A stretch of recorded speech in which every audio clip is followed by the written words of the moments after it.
Welcome to Hochoka Podcast. I ponder within my heart, where will I gather the holy, fragrant flowers? Who will I ask?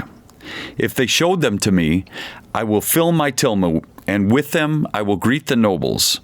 With them I will make the lords happy. This famous pre-colonial native song is a key that opens our imaginations to the mystery of the apparition of Our Lady of Guadalupe. Let's open that door.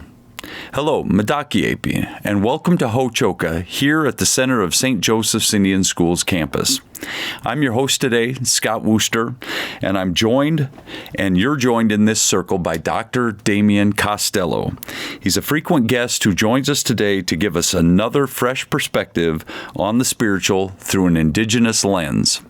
So once again, welcome, Damian. Thank you, Scott. So we talked off air, and this is a subject that I have not been exposed to very much. Didn't get it in school. Didn't get it as an adult. Didn't get it in church growing up. And I have not traveled much south of the border, so I don't know. And I'm fascinated with what I've learned just from reading scripts and what I've talked to you about. I'm looking forward to learning more. It's that time of year, I think, where this is kind of a special piece because the feast day of Juan Diego, who's the indigenous convert to whom Our Lady of Guadalupe appeared, and also the first indigenous saint of the Americas. That's on December 9th, which is coming up. And our feast of the Lady of Guadalupe, patroness of the Americas, is on December 12th, 4 days after her first apparition when the miracle of the tilma occurred. And I don't know much about the tilma either, so you're going to have to teach me on that. So it's just timely that we're talking about that today because a couple of those red letter days are arriving. So I need you to bring me up to speed, and for our audience that isn't aware, them as well. Sure. I think one reason why you haven't gotten this story is that it's often considered to be a Latin American story or a Mexican or a Latino story, which it is. But here at St. Joseph Indian School, we should know about it because it's an indigenous story, first and foremost. So this occurred in central Mexico, which was the center of the Aztec Empire. And Juan Diego, he was a middle-aged man of Chichimec background, so he was a twice-conquered person. He had been conquered by the Aztecs. Aztecs were a powerful tribe that came into central Mexico and sort of conquered all of central Mexico. And his people were absorbed into that world. And the Spanish had shown up about a decade earlier.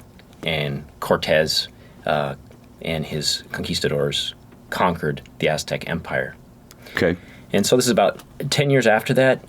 Not many natives had engaged Catholicism at all. Juan Diego had, and so he used to walk regularly to Mass, about 9 miles every weekend. And this would take him by the hill Tepeyac. Now, the Aztecs were very spiritual people, in sort of, from our perspective, a complicated way. Had a very rich spirituality, but part of it was human sacrifice. Okay. And so a lot of their war captives were sacrificed at the Templo Mayor, at the center of Tenochtitlan, which was one of the biggest cities in the world. Most people don't know that. I think that the third biggest city at that time. And when the Spanish saw it, they were amazed. This is like Venice. This is beyond anything we've ever seen before.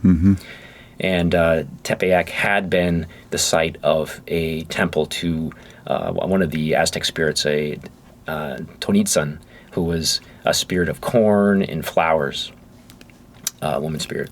So he's walking by and he hears singing. And he looks up and he sees this brilliant woman clothed in Aztec regalia. And she talks to him in his native language, Nahuatl. And she tells him to go to the Archbishop, the head of the church in Mexico City, and all of that region, and to ask him to build a church at this hill. She really wanted a church built there. And so he's like, he's not going to listen to me. I'm just this poor Indian. You should send somebody more important that he'll listen to. But he ends up going. The Archbishop, as he expected, dismisses him, and he goes away. And she appears to him a couple more times and says, no, you need to go do this. And so one of the times he goes, the Archbishop asks for a sign, and he reports that back to Mary. who Juan Diego recognized as Mary, but she did not tell him that.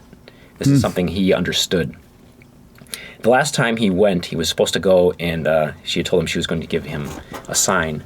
It just so happened his uncle was dying, got very sick.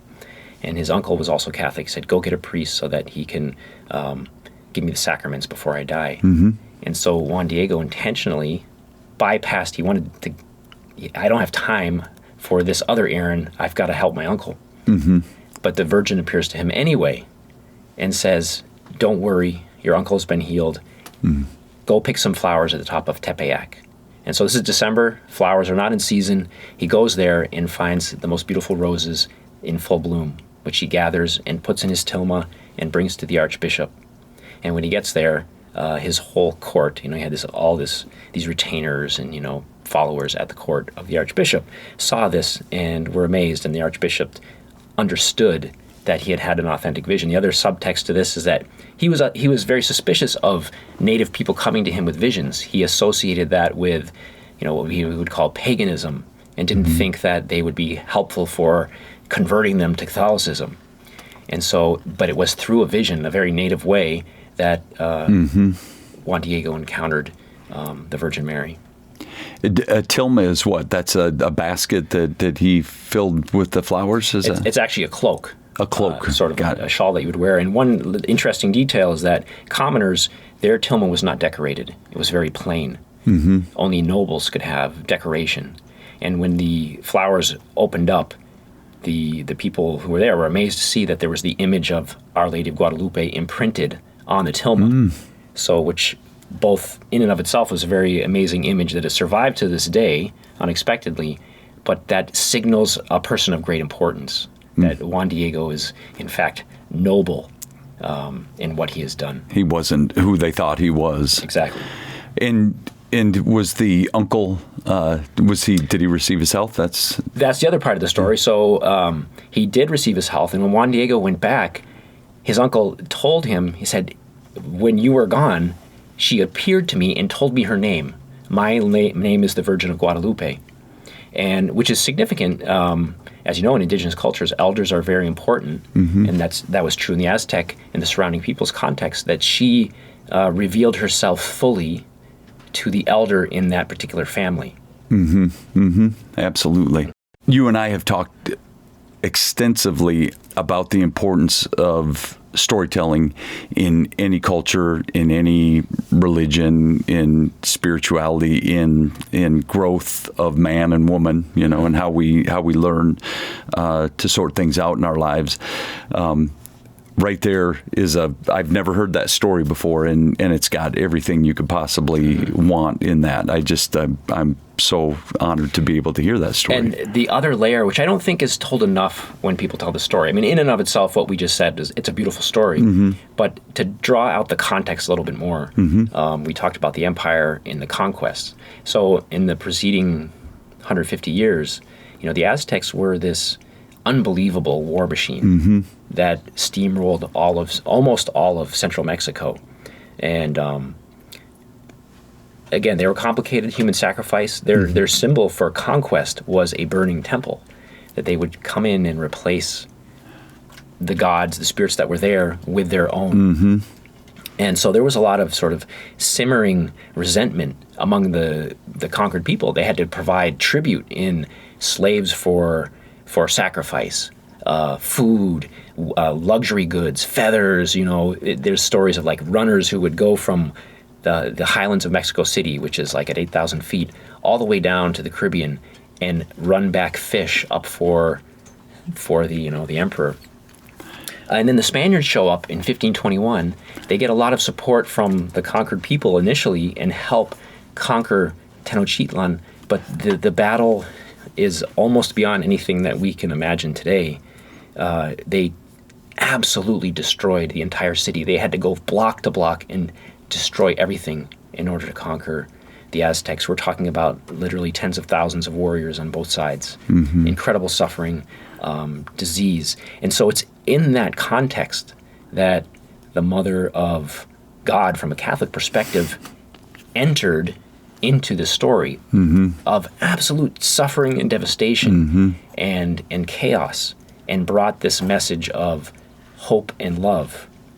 Yeah, and in times of most desperate need, when you need it the most, here's this apparition. Yeah, so I can see why it would be that important. You mentioned the indigenous connections in the story, and I'm beginning to see those parallels a little more. Can you unpack that for us? So I mentioned the Aztec regalia. We know this well at St. Joseph Indian School. You go to Our Lady of the Sioux, the chapel, and look out front, and there's that beautiful statue of Mary in Lakota regalia. Right. And so when the Aztec peoples, and the various peoples associated with them saw that, they saw a spirit in their regalia. She appeared as a mestiza, which was half native, half European. Which, there were a lot of mestizos being born at that time, but that her and herself was this blend of the new peoples, of a new people that was being formed. There's just all kinds of details that the listeners should go and get the specifics of. But she has a cloak that's covered with stars.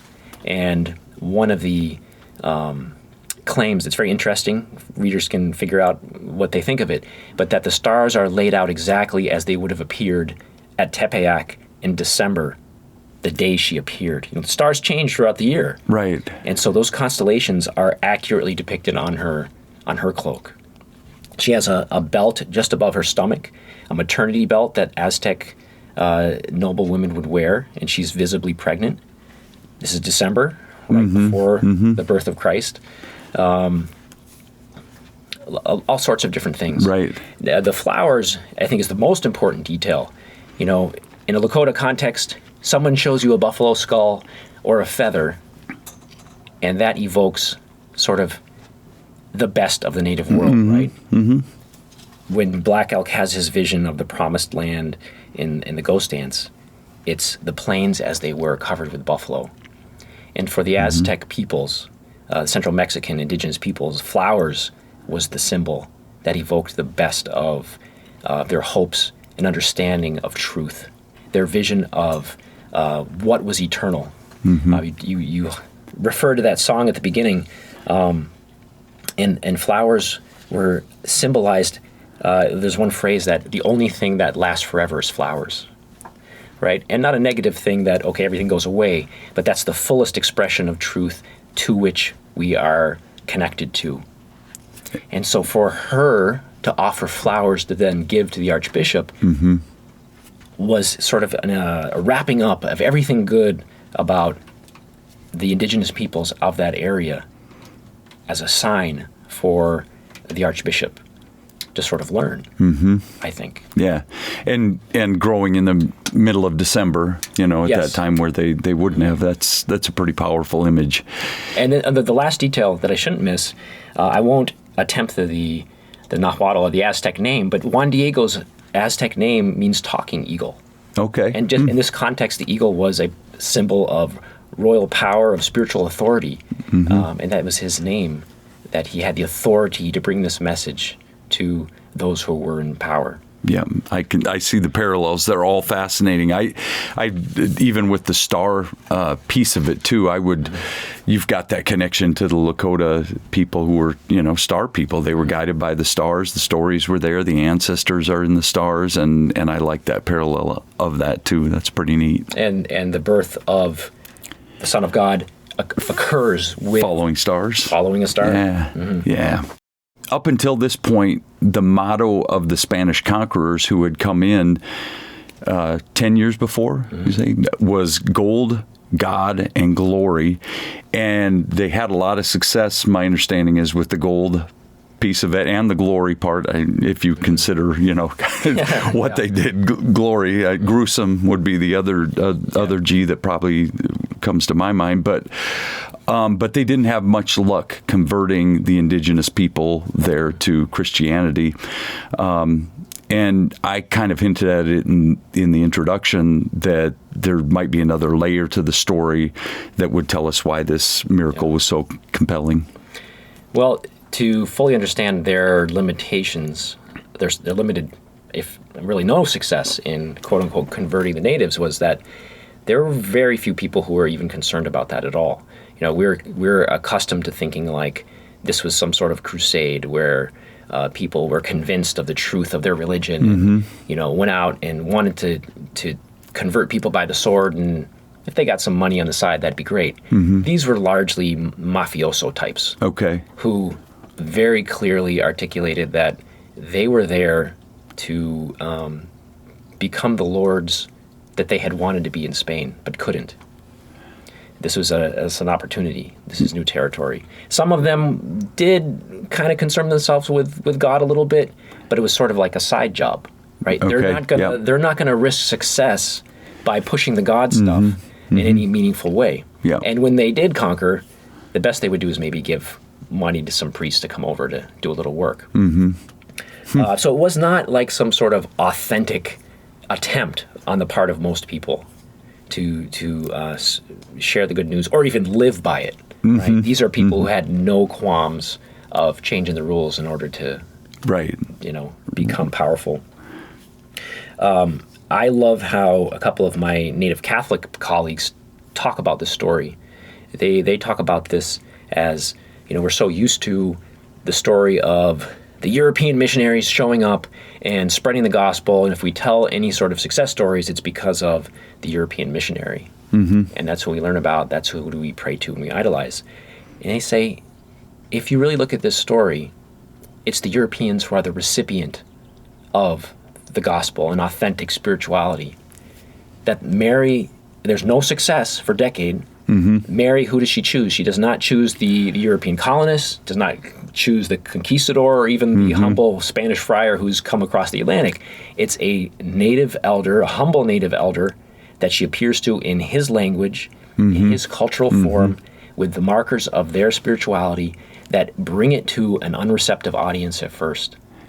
And through a sign that is very clearly indigenous, they sort of get on board.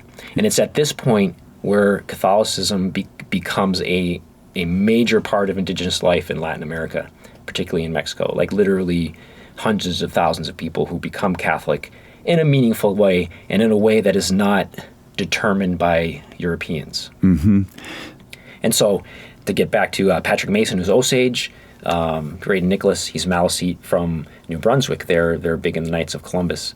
But they say, this is an indigenous Mary.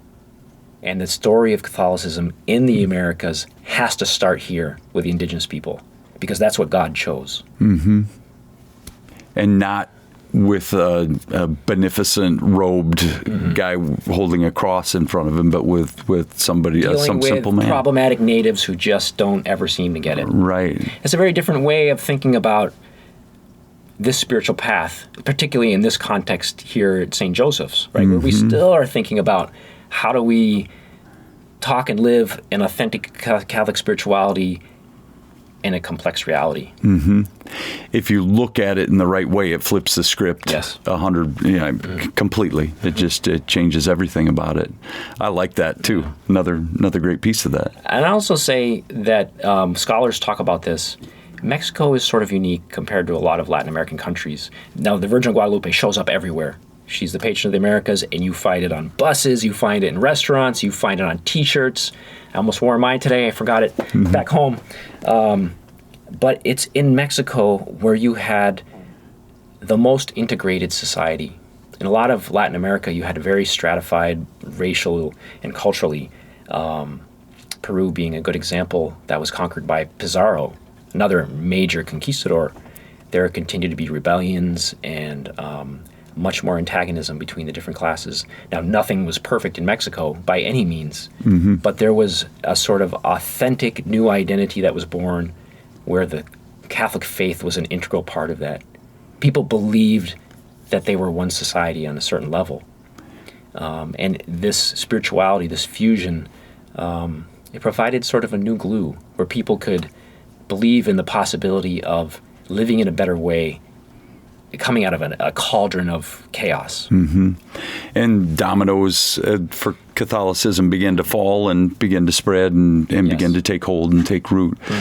So my question, and we're looking at the parallel with our indigenous society up here in North America, is how did the existing spirituality, if there was one, how did the existing indigenous spirituality remain, or how did that flourish? Was it extinguished? Were there the same attempts that were made here? How did that look after that? You go to Mexico today, let's keep it to there. I think, I'm not an expert in this. I've visited numerous times and read other scholars. It does continue to exist, indigenous spirituality, particularly in, say, a Mayan context. Okay. Right, where there is autonomous indigenous spiritual life. Dancing is a very big part of this, and there's this ongoing conversation between what had been there since time immemorial and what came recently. Certainly, there's blemishes and differences of opinions, like we have in any context. But there's a legacy of survival in a way that we haven't seen here. Okay, interesting. Yeah, I want to take a step back, and you explained what a tilma was, and I want to go back to that and just have you talk again a little bit about why that and the flower was so influential, not only on the Archbishop but also on the people. Well, what's interesting about the tilma, as I said before, it's still here today. This is made out of cactus fiber. They say like in 5 years usually a garment like that will wear out and will be completely disintegrated relatively soon after that. It's still here in the form that it was 500 years ago. The image, and this is the scientists reporting this, it's not made by anything that we recognize. And there's all kinds of claims like about the pupils of her eyes in the image. You zoom in on that, and it's said that you can see the reflection of the Archbishop and his court receiving the flowers. It sounds great. Yeah. I'm not going to challenge it. Right. But yeah, that's an interesting detail. Yeah. Listeners should go and research what they think about that. But it's a miracle in and of itself that it survives. And if you go to the cathedral today, the most visited pilgrimage site in the Americas, it's said, that's what you look at, the image of Our Lady of Guadalupe up at the front of the church. And have you been there? Yes. And how were you affected by your experience with the tilma? I would say that the whole experience is unlike anything we have here in the U.S. We have, generally our religious practices are separate and separate from our regular activities and usually restricted to a smaller type of people, right? Like in a native context, you go to Sundance, and there's a certain type of people that go to Sundance. It's not all of your community, right? Broader community. For sure. You go to the shrine in Mexico City, and it's everyone.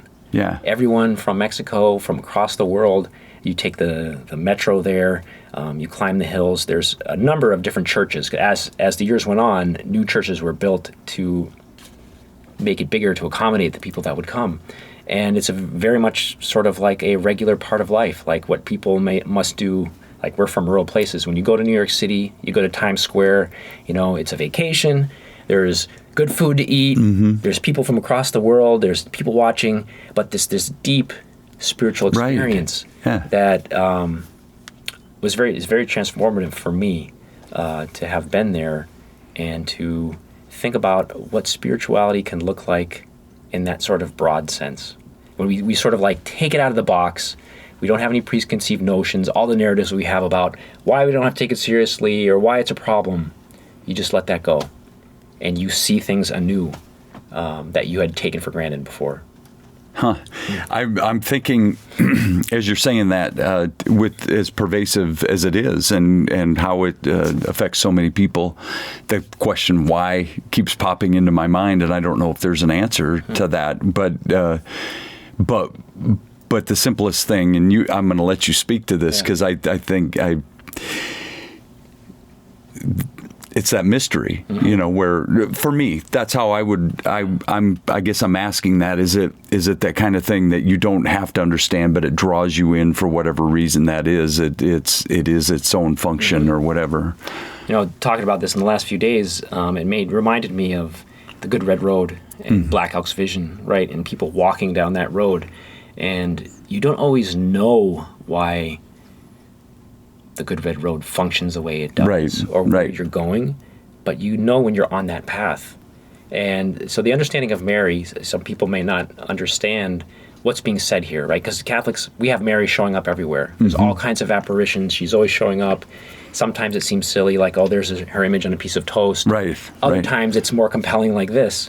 The idea is that Mary is the most actualized human being that has lived, other than God, who became Jesus. And that she is the furthest ahead on the red road.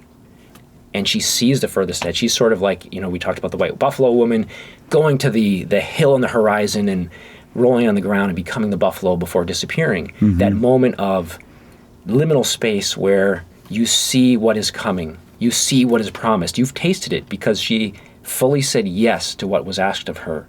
And so she continually turns around to help us. Yeah. No, you can make it. Yeah. And so if these apparitions are true, which I tend to think, that's her love for us embodied in, I did it, you can too. I love the idea that we look to a woman to be that symbol and to lead us, because it is prominent in the indigenous culture in North America, the feminine side of that and how important they are to the life of the people.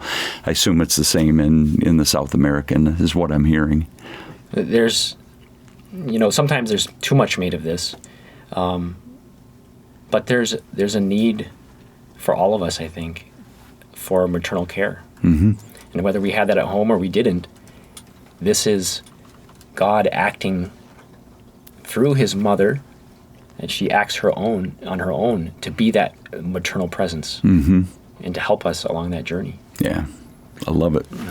And I think that sums this up perfectly, Damien, when you say that this woman and can help us on our red road, and the whole story can lead us into a better way of walking on this earth. So I'm going to leave you with some homework. When I come back, Our Lady of the Sioux should have an image of the Virgin of Guadalupe inside.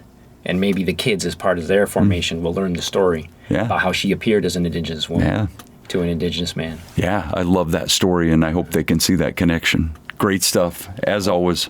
Thanks, Scott. Thank you very much. And thank you to our audience for being here at the center of St. Joseph's Indian Schools campus at Hochoka, where we talk about issues that are central to Native American education today. Until next time, stay centered.